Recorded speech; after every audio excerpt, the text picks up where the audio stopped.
It is a Star Wars show, and I'm your host, Jon Justice. I'm glad you're with another episode this week. As always, you can email me, TalkShowNerd@gmail.com. And if you're enjoying this up on YouTube, be sure to subscribe and leave a comment there, and I'll answer those emails on next week's episode. Talking about Skeleton Crew, Season 1, praying there's a Season 2.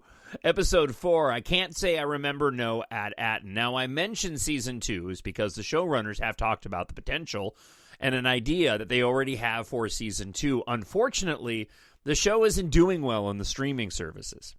It hasn't even cracked the top 10, and typically what Disney Plus has seen is that they start off strong and then they fade, but unfortunately, out of the gate, the Skeleton Crew just has not garnered much of an audience at this point in time.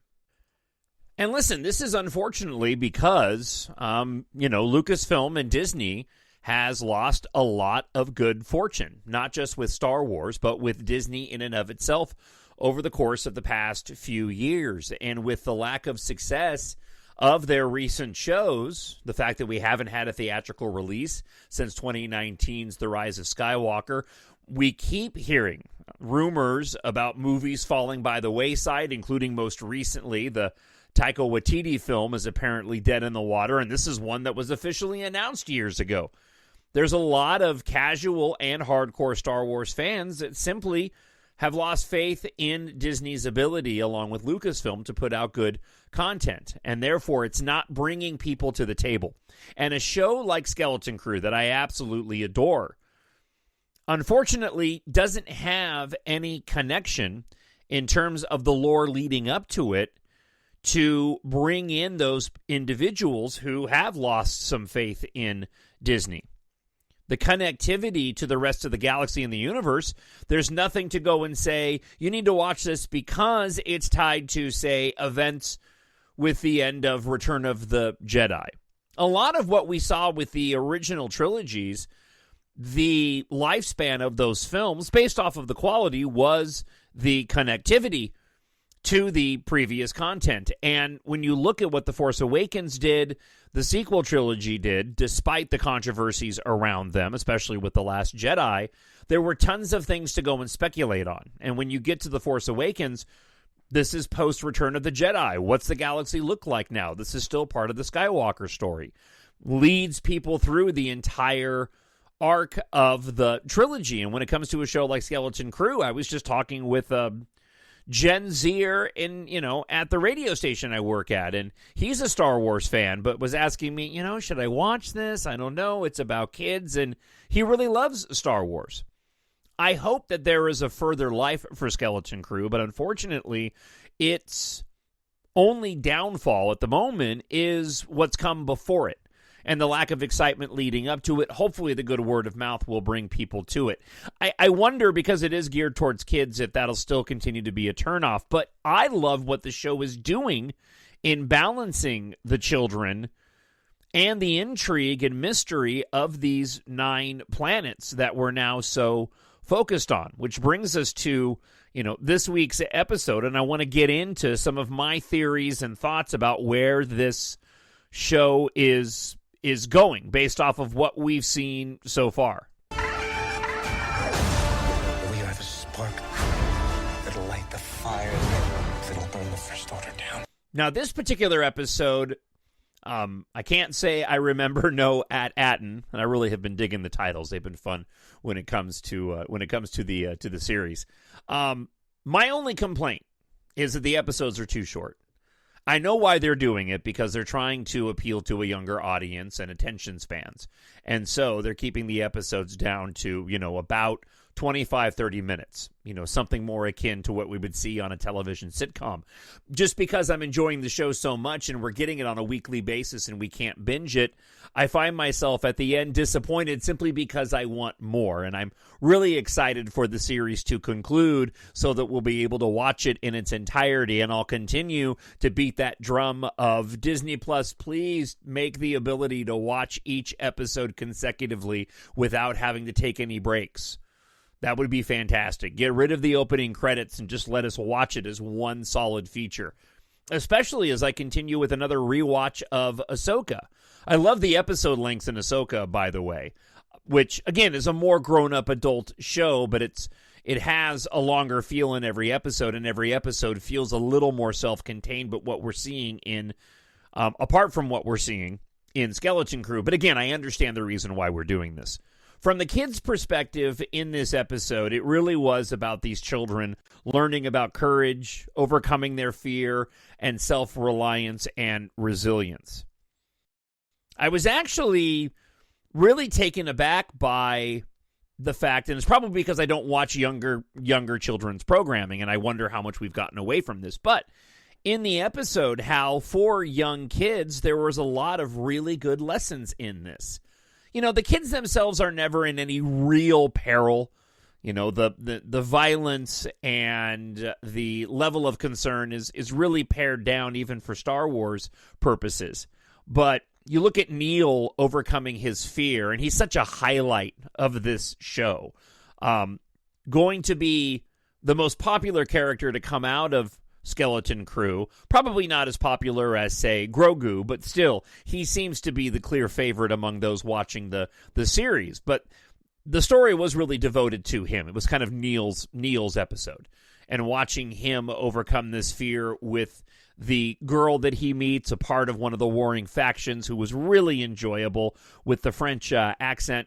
And, of course, at the end, he's the one that saves the rest of his friends from SM-33, who was having difficulty because of his prior programming related to his former captain and what his captain had programmed into him in response to those who were attempting to go and find out about At Attin. You also had Fern, though, with Wim looking to Fern for leadership, Fern questioning her own leadership ability, only to, in that moment, figure out SM-33's programming and how he was actually hiding the truth the whole time.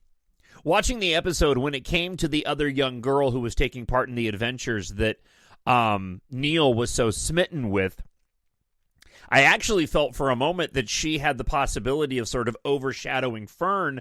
But when you get to the end of the episode, they bring Fern back to the forefront as being the leader of the Skeleton Crew, and any concerns that I had just fell right by the wayside. But I really found that character enjoyable, and I hope that maybe they bring her back in some way. So, again, I really like what they're doing in appealing to that younger audience, but also giving us adults who've grown up with Star Wars a lot to chew on, which is what I want to get into, and some theories that I have about these 9 planets and where the show could be going. This is not going to go the way you think. Now let's back up to episode 3, when they were at the Kim the Space Owl's observatory. And they ended up leaving with coordinates that we all assumed were going to be taking them back home to At Attin, but it actually ended up taking them to one of the 9 planets, all similarly named At Attin. Was that intentional by Kim to send them to the wrong planet and not At Attin, or was that simply a mistake? I also want to bring up something that I'm pretty sure we'll get a call back to later on. And I have a bit of an idea of how this might play out. Kim had told KB before they left the observatory that if she ever needed help, that they could call on her. You know, my expectation is that eventually, and I'll get into more of this at the end of the episode, is that eventually when we get to the last few episodes, we'll end up back on At Attin, and At Attin is going to have to end up defending itself in some way. And in that moment, I think that they will call upon Kim, the Space Owl, who has a direct connection to the Republic.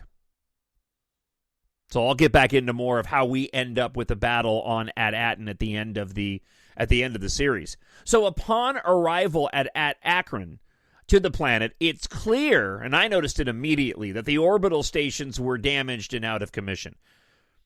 My assumption is these orbital stations, right in the opening shots of the show this week, were what maintained the barrier around the planet that is still functioning around At Attin, but is no longer functioning around this duplicate planet of At Attin.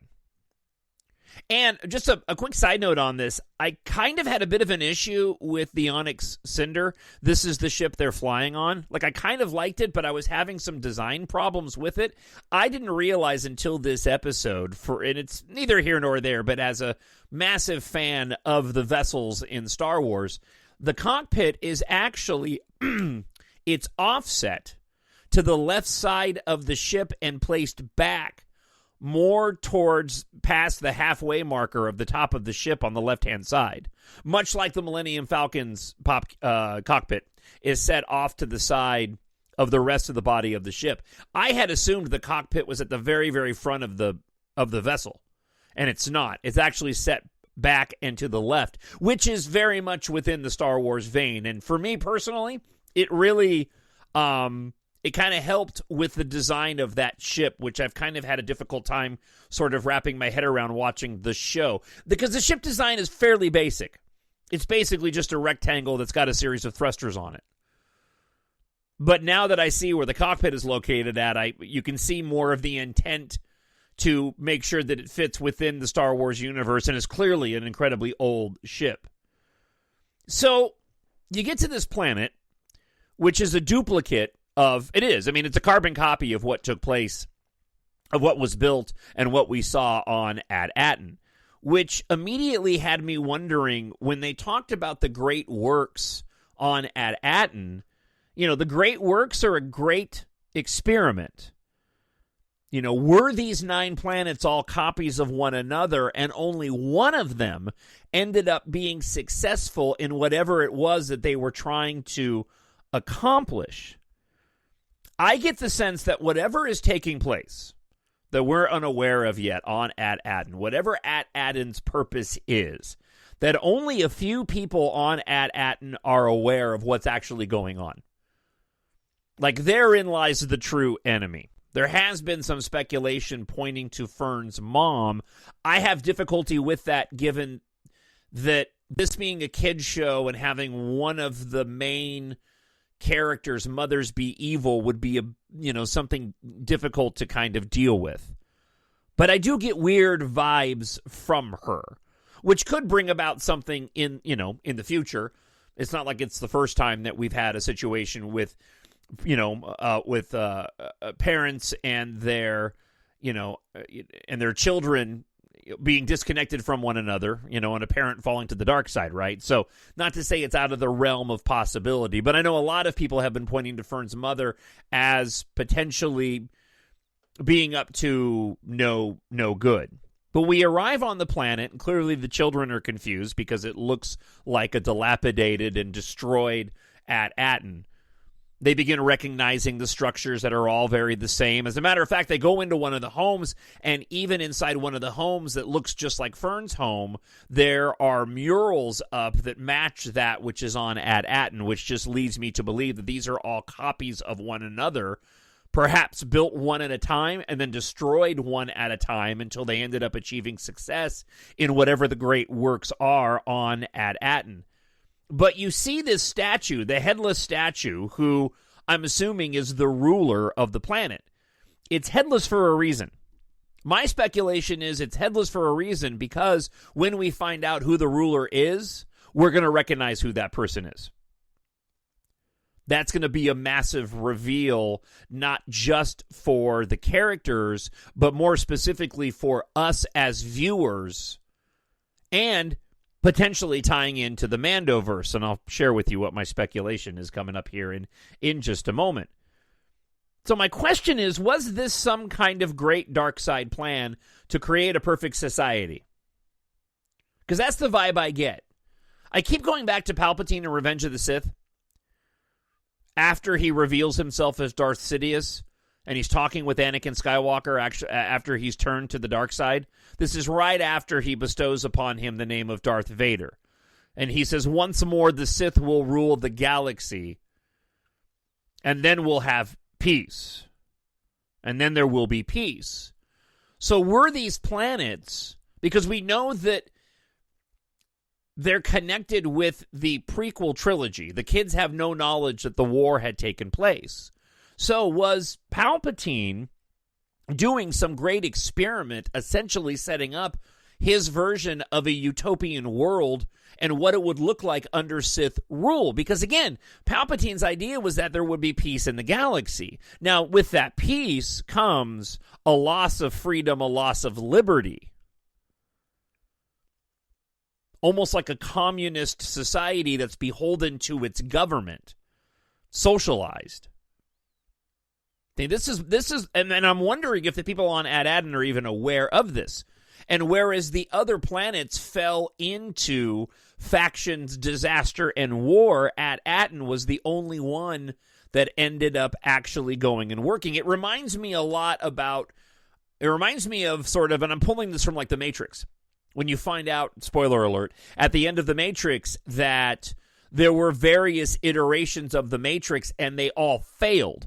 The only one that ended up working was the one where those that were locked in the Matrix were given some sense of free will. And with that, it ended up spitting out somebody who would come and lead individuals to the truth. It was a byproduct of the perfect world that they created, and it created the one every single time. But the only way that they could keep the Matrix working properly was to give that free will, but that was the consequence of doing so. So, continuing with this theory, on At Attin, the planet they're on, the warring factions on the planet, they were wearing military gear. Where did they get that from? Because apparently there's no weapons on At Attin, right? I think they're all being hidden. I'll get to that in a second. You saw what looked to be a Trade Federation tank being used by one of the factions. Some were wearing trooper helmets like those we saw in Solo and Rogue One. Specifically the ones that you see at the beginning of Han Solo when he's engaged in battle after joining with the Empire, and he has a helmet on, but it has no face mask on it. So again, my theory is that this is either the work of Palpatine or potentially Grand Admiral Thrawn, at the behest of Palpatine. Because, again, I believe that this show is supposed to tie in greater to the Mandoverse. And there has been some individuals out there speculating that this was another part of Palpatine's plan to extend his own life. I haven't gone that far down the road. I like the idea that Palpatine was involved, or potentially when we see the reveal of that headless statue, we're going to see that it is Thrawn or it is Palpatine, a younger version of Palpatine. Were these 9 planets created as a grand experiment, and then one by one as they failed, they were destroyed by the factions of the Empire, left in ruin, and those individuals who were left on the planet were basically just fending for themselves with no way to get off the planet, because it didn't seem like anybody on At Attin had any desire to leave at this point in time. And then we get into when the young girl that they meet, and my apologies for forgetting her name, who I really enjoyed, is off with Neil, and they're having the conversation, and Neil's talking about his planet, and she takes him to the top of the school, turns what looks like a manhole cover, and you end up seeing this cannon. And it's almost like Chekhov's cannon. For those that are unfamiliar with Chekhov's gun is we use it a lot here at home, and we apply it to different things in films. Chekhov's gun was made famous by a writer who theorized that when writing a story, if a gun is introduced at the beginning of the story, it must play a role later in the story. Kind of like a MacGuffin. So when you see something happen at the beginning of the film and you go, oh, I bet that's going to play out sometime later on in the film. So in this case, it's not Chekhov's gun. This would be Chekhov's cannon. Kind of like I could have done the same thing with Kim the Space Owl. When she said, hey, if you need help, be sure to call on me, sort of Chekhov's dialogue, we would call that. And what I mean by Chekhov's cannon in this is that, listen, they specifically highlighted that cannon on top of the school for a reason. My guess is that weaponry is embedded in the school on At Attin, nobody is aware that At Attin has defensive measures. And that at some point at the end of the series, when they end up back on At Attin, and maybe this is where the pirates come in, because I want to talk a bit about them. Perhaps the gun is deployed to fend off whatever is coming to At Attin to get whatever they perceive is to be the treasure. Because I think there's a big question mark on what that treasure actually is. So again, you get to the final episodes, and maybe it is the pirates. I know that, you kind of have this impression that the pirates are chasing after them based off of what had happened at the Pirate Cove, but we really haven't seen anything of them for the past 2 episodes to show that they're hot on their heels. I mean, they could make an appearance at the end. Perhaps we get a shot of them arriving at Kim's observatory, and she goes and ends up being forced to provide them the coordinates of where they ended up going to, and the pirates end up showing up at Attin once we appear, once we get the truth of what's going on at the planet on At Attin, then the final conflict comes in the form of parts of the galaxy, meaning the pirates, showing up on At Attin, and they're having to go and fend them off. I wouldn't be all that surprised if the pirates don't come into play at all. Or if they do come into play later on, perhaps they come into play in order to help the skeleton crew in some fashion. Either way, I believe that the show in and of itself is heading towards a showdown of some kind and a battle of some kind that'll happen on At Attin. That's why that weaponry was shown. That's why that cannon was shown. And this is why the kids are going through this and learning their courage to go and fight for their planet in that final episode. And by the way, at the end of this particular episode, once Jod turns off SM-33, after it's revealed that the captain told him to destroy anybody who ends up learning the truth about why, or at least learns the truth that At Attin exists, when he turns him off, I can't help but wonder that when SM-33 was initially told to harm anybody who learned about At Attin, maybe they discovered what the truth was, and the pirates were paid off to hide the existence of At Attin at the time. I keep going back to the treasure on the planet not being actual treasure, and it being the children being raised on the planet itself for some reason. I feel like the discussions around the credits with what Jod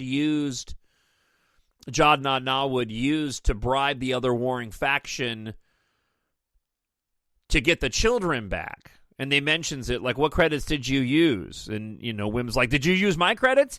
Like, they keep going back to that, and I feel like that's a red herring to make you think that At Attin has all these credits there, when really that's not what the treasure is at all. The treasure is whatever At Attin is hiding, and even, again, potentially it's the children in and of itself. Look, this episode that I'm doing today really speaks to what I mentioned, and that is the fact that the show really is giving something for the kids, life lessons, which I think is awesome, especially for young people, trying to get those young people into Star Wars. Again, this idea that what if a bunch of kids from Earth ended up being shot out into the galaxy with only a limited knowledge of Star Wars? I mean, I think that's what the whole point of the show is. But it's also laying out this mystery and intrigue that I'm really getting into that is necessary for Star Wars to survive in the fandom. Because the speculation around this, I haven't been this excited, and even watching Ahsoka, I haven't been this excited to find out what's going to happen within a series or Star Wars storytelling since the sequel trilogy, when everybody was doing all the speculation between the episodes and the trailers would come out and we would go and dissect every single frame. I'm now going back and listening to podcasts that I haven't listened to in a long time, trying to go and hear what other people's theories are. And that has me really excited. I'm just disappointed that the show isn't doing better on Disney Plus, because I feel like they finally have hit their stride and are landing on what they need to do. I do kind of wish this had been what it was initially intended to be, and that is a feature-length film. But maybe we'll end up getting something similar, or seeds will be planted at the end of this season of Skeleton Crew that will lead to more questions that will be revealed in the Mandalorian and Grogu film coming in 2026. I need someone to show me my place in all this. If you're enjoying this on YouTube, again, I hope you'll go and leave a comment there, or you can email me, TalkShowNerd@gmail.com, and I would love to know your theories on what you think so far of Skeleton Crew. Whether or not you agree with some of mine or you want to expand upon them, I'd love to hear better theories than mine as well. Ray2017 writes, I'm absolutely loving what has come out of Skeleton Crew so far. And only 3 episodes in. It's both mysterious as it is lighthearted and comical and a bit dark and somewhat subversive all at once. It really tricked us into believing that what we were going to receive was a simple, silly Star Wars family show, and yet what we've gotten was something quite different and unique, and that's a good thing. It reminds me of another Star Wars show, movie, that also didn't mind tricking its own audience and becoming one of the greatest Star Wars movies ever, and I'm watching it right now, The Last Jedi. Happy 7 years of The Last Jedi. I've been really enjoying, by the way, seeing all of the reminiscing of the sequel trilogy. You know, this is so many years since this came out. This is 9 years since this movie came out. This is 7 years since this movie has come out. Since The Force Awakens, The Last Jedi, The Rise of Skywalker, and Rogue One all came out around the holidays. I have one more radio show to do, and then I'm on vacation, and I'm starting my vacation off a full 2 weeks and 3 weekends doing a complete rewatch of the sequel trilogy because they remind me of the holidays now. And I'd mentioned this before, but I'm a little bit bummed out that it looks like the release schedule for The Mandalorian and Grogu is going to be in May, and that the December movie that was supposed to come out has been shelved. I really hope they go back to that December date because I love getting these films around the holidays. Avatar is the same way. I just recently did a rewatch of The Way of Water, which takes you like 3 days because the movie is just about that long. But I still love that film. It's an event. It's an experience. It's a journey more than it is a movie. But it reminds me of the holidays too, even though there's nothing Christmas about it whatsoever, just because it came out during the holiday season. So, Ray 2017, thank you so much for the email. I greatly appreciate it. And listen, give yourself a holiday gift. Treat yourself, a friend, or a family member with new science fiction in the EMBARK Science Fiction Adventure series. Written for adults, but it is completely age-appropriate for those 11 and up. 7 books in all in the Science Fiction Adventure Space Opera series. In ebook, Kindle Unlimited, paperback, hardcover, and audiobook. Set on Earth in 2172, Taft has found something and humanity won't survive without it. Book 1 in the series goes as follows. When ship mechanic Taft Guardia agrees to help fellow starfighter pilot Keitha Morrow investigate a cryptic message from her late aerospace engineer father, they embark on a perilous journey of discovery amid a looming planet-wide industrial catastrophe. In the middle of a global evacuation, 2 rival megacorporations are on the brink of interstellar war as Taft, Keitha, and their ragtag crew discover what may be the only hope of saving Earth's evacuees from annihilation. Listen, if you like your science fiction space opera adventures to be epic, with really cool technology filled with romance and a ton of action, unique battle sequences, EMBARK is perfect for you. It's available on Amazon.com. I hope you'll head over to now, take a look at my series, and pick up book 1 in your preferred format, priced to sell, especially when it comes to the ebook, which is also available in a box set as well. A discounted all 7 books in the series ebook box set. And if you happen to be interested in purchasing hardcovers or paperbacks directly from me, having them autographed at no additional charge with incredibly inexpensive shipping, just email me, talkshownerd@gmail.com, and I'll send you all the details. Just got to let me know which books you want. I'll be back again next week for a Christmas episode as we break down episode 5 of Skeleton Crew. Until then, I hope to hear from you, talkshownerd@gmail.com. And I hope this holiday season, wherever you are, you're happy, you're healthy, and you're safe. God bless, an early Merry Christmas, and I'll talk to you again next week. Bye. The Force will be with you, always. My nerd world.